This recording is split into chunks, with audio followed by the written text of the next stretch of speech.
Pas afro 3 vjetësh tensionesh dhe masosh ndëshkuese, Bashkimi Evropian ka vendosur të heqë të gjitha kufizimet ndaj Kosovës, një vendim që shihet si një hap i rëndësishëm drejt përmirësimit të marrëdhënieve ndërmjet Prishtinës dhe Brukselit.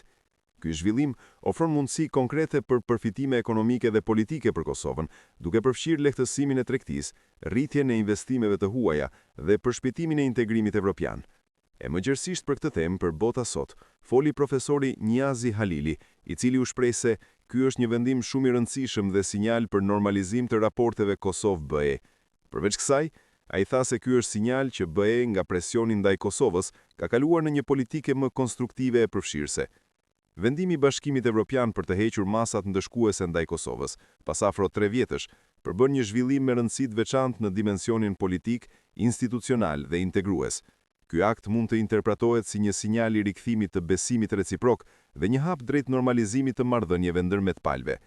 Nga një perspektivë shkencore, ky vendim reflekton një rikalibrim të qasjes së BE-s ndaj Kosovës, duke kaluar nga një politike presioni drejt një politike më konstruktive e përfshirëse.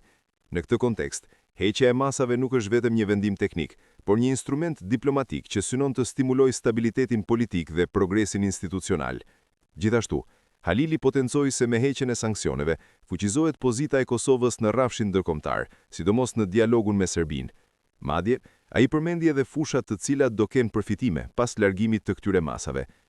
Përfitimet konkrete për Kosovën pritet të manifestohen në disa dimensione kyçe: dimensioni politik dhe institucional. Heqja e masave rrit legjitimitetin ndërkombëtar të Kosovës dhe fuqizon pozitën e saj në dialogun me BE-n, duke krijuar hapësirë për një angazhim më të strukturuar në proceset integruese. Dimensioni ekonomik.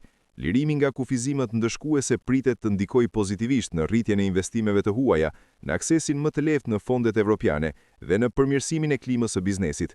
Dimensioni integrues. Ky zhvillim mund të përshpejtojë rrugën e Kosovës drejt integrimit evropian, duke forcuar mekanizmat e bashkëpunimit dhe përafrimit me standardet e BE-s. Ndër të tjera, profesori shtoi se tani është hapur rruga për partneritet më të qëndrueshëm mes Kosovës dhe BE-s, por që paralajmëroi se duhet shumë punë dhe se largimi i masave është vetëm një hap fillestar në këtë pikë. Në fund, shtoi se largimi i sanksioneve nuk duhet parë vetëm si lehtësim, por si mundësi strategjike për Kosovën.